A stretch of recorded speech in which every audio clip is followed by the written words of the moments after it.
Ofir Akunis is the Israeli Consul General in New York. You know, we're taping this program at a time when hostages have been released, more hostages are going to be released. And I guess the question that a lot of people have, is this a ceasefire that can actually hold, or will things go back to normal once the first tranche of hostages, the 33, are released?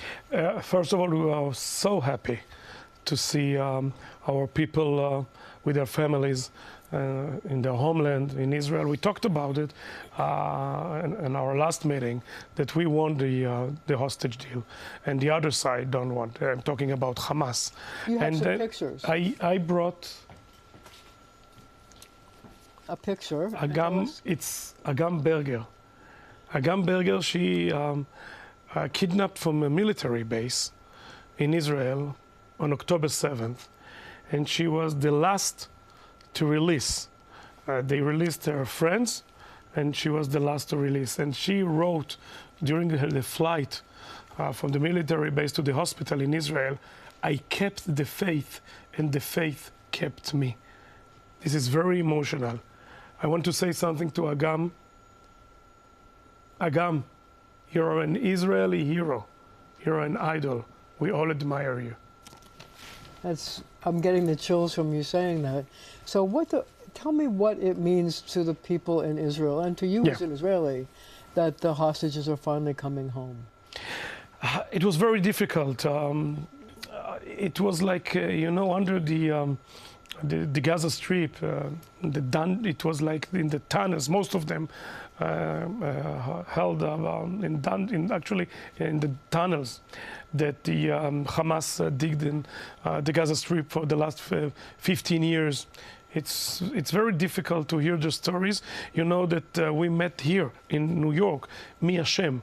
Mia released, let's say it was the end of November 2023, and she talked about the cage. The cage.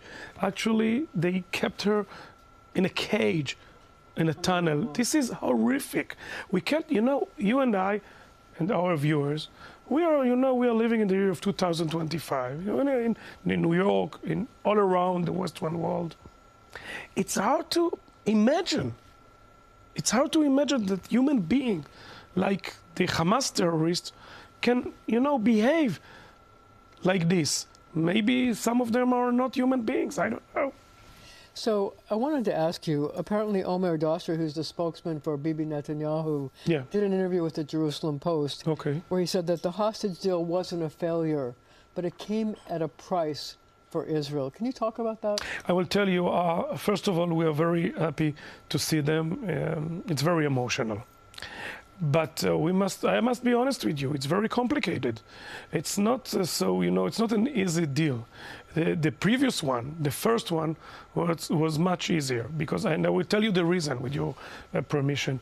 We are seeing almost every day hundreds of terrorists.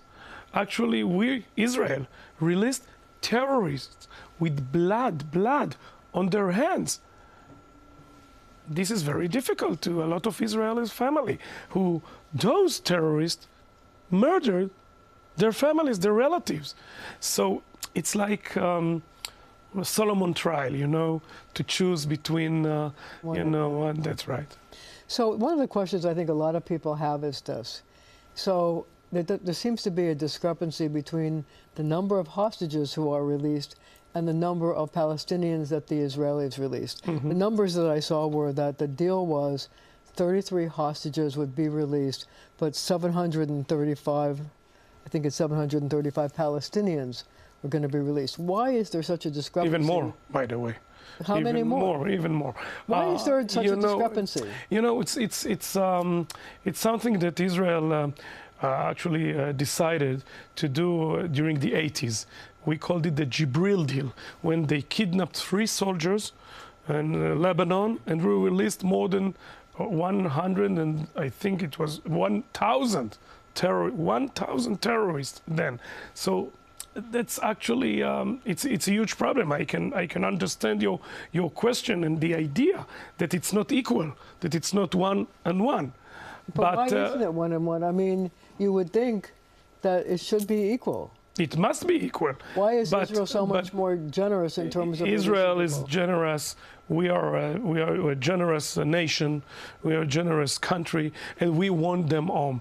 You know, and we are paying a high price for all these deals around. You know, all actually the years from the 80s, and that's the price that we must pay. I've always wondered. And we are paying it, by the way, Marcia. You know that there's really a debate in the Israeli society, even in between people who lost their relatives, their sons, during the last war. It's very difficult. But the nation decided, and by the way, supported by the government decision, to pay the price. So I've always wondered this. When you release all these hundreds of Palestinians back into the country, the people from Gaza, what prevents them from rejoining Hamas and participating in further terrorist acts against Israel? Nothing. That's the. I'm very honest. Is that a worry? I'm very honest with you. First of all, not all of them released to Judea, to Samaria, and some of them, unfortunately, even to East Jerusalem. So you asked about the price. And this is the price. The nation and the government, of course, must to decide if we want our hostages with their families, if we want them. And this is that it was very, very, very important to a lot of Israelis, actually most of them. And we are praying it, yeah. But if this is supposed to end the hostilities, and you're sending people back into Gaza that could take up arms again, what guarantee do you have that this peace, this ceasefire, will actually hold? Okay, so it's two different things. It's the current ceasefire and the future. I want that the international community will educate the Gazans finally for peace. They never, all of us, none of us, never did it. Of course, the Gazans themselves. So we are seeking for peace. You know that I'll be very happy if during the next meeting between Prime Minister Netanyahu and President Donald Trump next Tuesday in Washington, they will talk, and I know that they will do it, about the Abraham Accords. We are for peace. We want peace. Israel wants peace. But we need the other side to want peace as well. And the Hamas don't want peace. And the PLO, they don't want peace.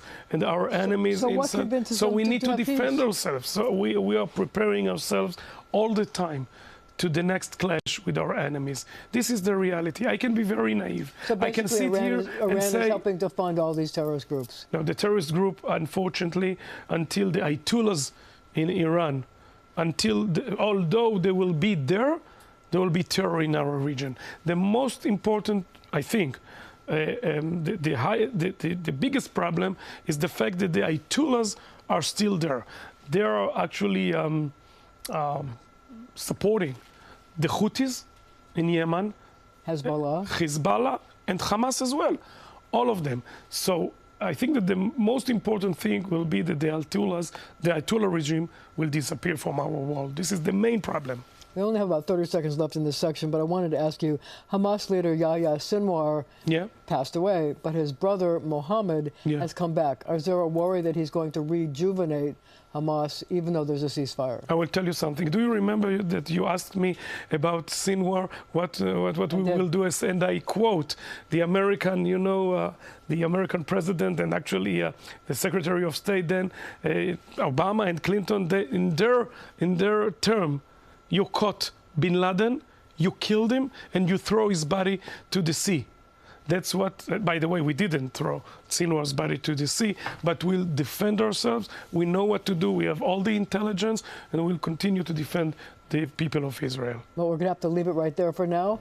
Up next, City Controller Brad Lander, who's feeling good about the chances of moving up to Gracie Mansion.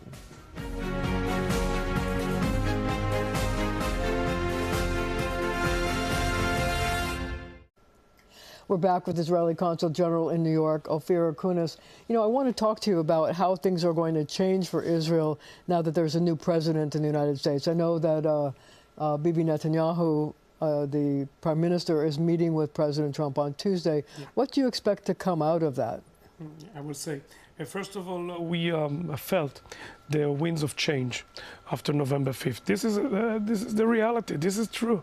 First of all, the very first thing is that the President-elect then, Trump, actually put the pressure on Hamas and not on Israel. Then we talked about it in our interviews, that the international community and the United States must put the pressure on Hamas to release the hostages and not put the pressure on Israel because they kidnapped them. We know President Trump from his first term. He moved the embassy from Tel Aviv to Jerusalem. And we remember the Pompeo Declaration. And we remember that he recognized the Israeli sovereignty over the Golan Heights. So he's very for Israel. We know it. Now we want to do things together, such as we talked about it before, about the Abraham Accords. We want that Saudi Arabia and other countries in our region will be part of the Abraham Accords. You want to normalize relations? Of course. Right. Why not? There's no reason. There is no territorial conflict between Israel and Saudi Arabia. By the way, there's a lot of Muslim countries around us that there is no territorial conflict. What role will that play in trying to neutralize Iran that has been funding all these terrorist activities? I think that if President Trump will put the Iranian regime, actually the Ayatollahs, under pressure like he did in his first term, more sanctions? Of course, sanctions. Yes, sanctions is just an example. I think that the right policy is that the world will understand that we cannot accept a nuclear Iran. That's the main idea. Because if the Iranians will hold a nuclear, it's unbelievable that they will hold a nuclear weapon, that will be a threat. It will not only be a threat on Israel, it will be a threat against Europe, against the United Kingdom, and over the Atlantic to United States. So also, I'm curious about this. What role did the fall of Syria have in the whole balance of power in the Middle East? About Syria, we can say to ourselves, the better the devil you know. So Assad is there, we know him, we know his force, his army. By the way, there's no army, there's no Syrian army anymore in Syria. We are there on the Hermon mountain, and actually we are defending our people in the Upper Galilee and in the lake of the Galilee, the Israeli Kinneret, and we must watch them because Jalani is a new kid on the block. He's the new kid on the block, and the others, and we must, must be sure that he will not take his militias and attack Israel. So we are there watching from Israel to New Syria. Is there a worry that Russia will try to renew its relationship with the Syrians? And is there a worry that Iran will be funding more terrorism? What was the difference? They actually, I think that we think that Assad is there in Russia. So, they hold a very good relationship between Moscow and Damascus for a long time. And we talked about the PLO and Lebanon before, and they actually support them for 40 years and more than 40 years. The Syrians, the PLO, and then others. So we are watching all the time. We are not naive. I wondered also, I noticed that one of the first things that President Trump did when he came in was to free up the delivery of bombs and other weaponry that the Biden administration had put on hold. To me, I always wondered what effect that had on what was going on in Gaza when President Biden decided to withhold the delivery of those bombs. I'm very sorry. I think that it was a wrong decision. It was a wrong decision. We are sending our congratulations to President Trump because it's necessary. And it's necessary not to attack the other side. It's necessary to defend our forces, our soldiers. And all the Israelis are saying thank you to President Trump for this decision. One of his first, by the way. One of his first decisions. So what role do you think that's going to play in the ceasefire holding? I think we never don't want to attack. We never don't want it. Actually, our army the name is Israel Defense Forces. Why? Because we want to defend ourselves. If it will be necessary, and I'm telling it to you right here and right now, if it will be necessary in the north or in Gaza or against the Yemens, we will do whatever is necessary to defend our people. There's no, I will tell you, there's zero reasons that the Yemens are firing ballistic missiles against Israel. Is there a reason? There's not. So we are doing whatever is necessary and will continue. So one of the things that President Trump said was that he would like to see the people from Gaza move to either Egypt or Jordan. Now, Jordan has already said, no way, Jose. Yeah. What about Egypt, and why? And do you support that? No, I will tell you. It's an idea that I heard from the president during his stakeout. I think it was in Washington or something like that. And first of all, we must admit that President Trump is thinking out of the box. It's not, it's not the regular ideas about the solution in the Middle East. And I think that a true leader, must think out of the box. Because, he, as a leader, must change. I'm not talking about President Trump personally. I'm talking, so you in think general. This is an idea that might grow on people as it becomes more discussed? I think that we need to hear from, I suppose that President Trump will ask from the Egyptian president and the King of Jordan to come to a meeting in Washington, and I suppose that they will discuss it directly. Will that require, a certain amount of American aid to those countries in order to take the refugees from Gaza? Yeah, there's a lot of American aid to Egypt and Jordan, as you know, and so I think that the most, the clever thing will be that they will solve it between the United States and Egypt, and then the United States and Jordan, and inform us. So, if in fact the people from Gaza stay there, what kind of reconstruction is going to have to take place to help them find places to live, get food? My idea, first of all, there's a lot of food in Gaza. There are lies about the starvation. It's just a pure lie. It's like we are calling it white lie, that it's very obvious. There's no starvation in Gaza. There's tons of humanitarian aid that we're responsible for the humanitarian aid, and there's hundreds of trucks almost every day that are actually passing the Kerem Shalom checkpoint to Gaza, to Rafah, to all of these places. And about the rebuild of Gaza, I think that, and I will be very honest with you, I think that the country who built the tunnels, Qatar actually built the tunnels with their money. They should now give money to rebuild Gaza. You think they will? I hope so. I think that we must put them under pressure to do so. Yeah, they build the tunnels. Now, they build the tunnels for Hamas with their money, of course. The Hamas built the tunnels, but they gave all the money to Hamas, okay? And now they are negotiate to release the hostages from the tunnels that they built. So now, okay, let's see, you're very rich, you are involved in our region, so give the money to the Gazans to build Gaza again. Last question I want to talk to you about, the rise of anti-Semitism in the world, also in New York and across the country. How do you feel about it, and why is it happening? I think that it's the last year was the worst. The year, especially 2024. And right after October 7th and during the year.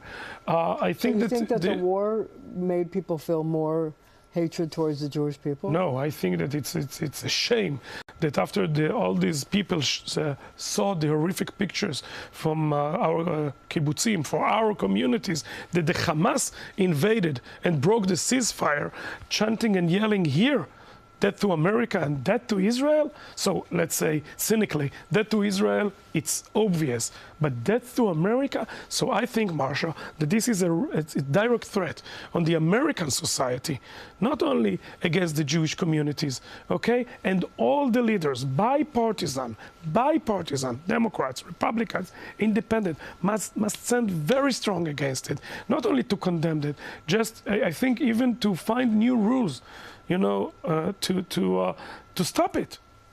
I guess the question is, how do you stop it? I mean, even in the last few weeks, there was a restaurant in Brooklyn that was Miriam.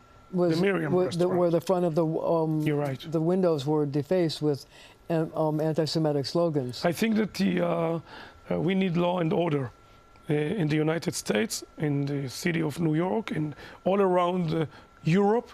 More police in the streets. That's what I think. I think that it will be very, very good, not only for the Jewish communities, for the Americans themselves. So let's and to force the law, not not to let's say be weak in the presence of these evil people.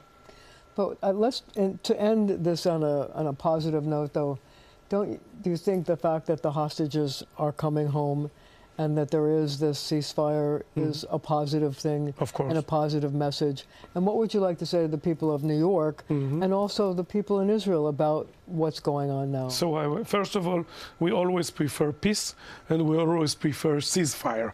We never prefer war over peace. We want that our enemies will understand that it's not worth to attack the Jewish people and the state of Israel, because our response in the future will be even tougher. So they need to respect us, to understand that the homeland of the Jewish people is there. We will not go anywhere. This is our homeland. If you want to live with peace with us, please come to the negotiation table. Let's talk about peace treaties, about economy, about prosperity, about high-tech initiatives. We can do it. About tourism. It can be like heaven on earth in our region. Don't waste your time on, attack Israel again. And I want to say to the people of New York, first of all, I want to thank a lot of people from New York for their support. There's a lot of Israel, a lot of supporters to the state of Israel and to the Jewish communities right in New York. Also, by the way, leaders, the mayor and the governor and others. And I want to thank them and to say to them, be on the right side of history. Ofir Akunis, thank you for joining me. Thank you so much. And thank you at home for joining us as well.